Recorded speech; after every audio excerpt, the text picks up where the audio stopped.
What you see as a developer is not what the player sees. Today, we master the game view, your window into the final product, so you can test your mechanics and stop Playmode mistake from ruining your work. Let's hit play. Welcome back to Unity Daily. Our motto is simple, one concept at a time. We build this stage, now it's time to watch the performance. Subscribe to join the journey, and let's look through the camera lens. If these daily lessons are helping you to turn your ideas into reality, consider supporting the mission through the link in the description. Your support keeps this series daily and free. The game view shows exactly how your published game will look. It's rendered directly from your main camera. So, if your scene is blank, check that you have camera or not. At the top, we have a game view toolbar.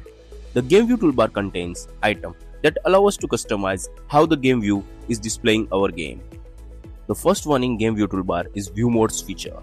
By default, you are in a game view, which shows you exactly what your main camera sees. But if you are building for a mobile, then you have to switch to the simulator. This mode lets you test your game on specific phone model, so you can make sure your UI does not get cut off by camera notch or a round corner. It's the best way to ensure a perfect player experience across every device. Next is a display drop-down menu. If you have multiple camera, you can switch which one you are viewing here. By default, the view is set to the display 1. If you want a specific camera to show up on a different screen, just change its target display setting in the inspector. Displays also allow us to isolate specific camera during playtesting. The next in the game view control is the aspect drop-down menu. This is critical. By default, it's set to the free aspect, but you should change this to match your target device, like 16:9 for PC and 19:16 for a vertical mobile game.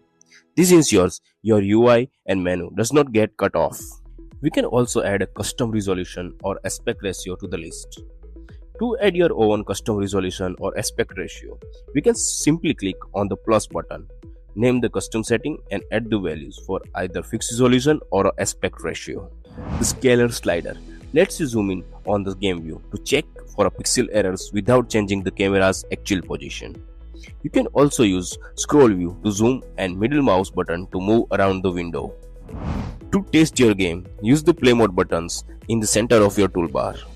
The play mode button in the toolbar allows us to play, pause and step through our game on a frame by frame basis. To run your game, use the play button at the top.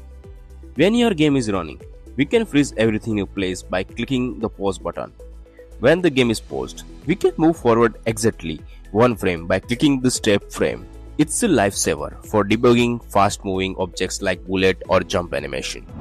On the right side of the bar, we have a few extra tools. On the right-hand side of the game view, we have this drop-down. This menu controls how the Unity game view behaves when you enter the play mode. Play focused. Play focus automatically gives the game window focus, so you can control it right away. Play maximized. Play maximize inlines the game view for immersive or UI testing. And play unfocused. Play unfocused keeps the editor active, which is useful for debugging and observing values while the game runs. Next, we have a mute audio. Mute audio will stop the game sound so you can work in a peace. Here we have a state button. This state button opens a window for showing your FPS and raw code. If your FPS is low, your game is lagging. This is helpful for monitoring the performance of our game while in a play mode. Next to states, we have a Gizmos.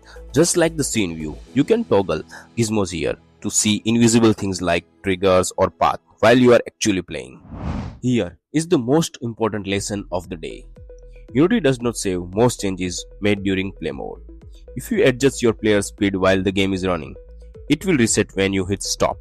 However, take note, changes to the physical asset like material or prefabs in your project window will persist. To avoid losing scene work, go to Edit, Preference and Colors and find Playmode Tint. Set this color to like a red or green. Now the editor changes color when you hit play, reminding you don't do permanent work right now. That's day 5. You know how to view and test your game like a pro. Tomorrow, for day 6, we finally dive into the most important component in Unity, the transform component. If this helped you, hit like and subscribe. Check the buy me coffee link in the description to support the mission. I will see you in the next one.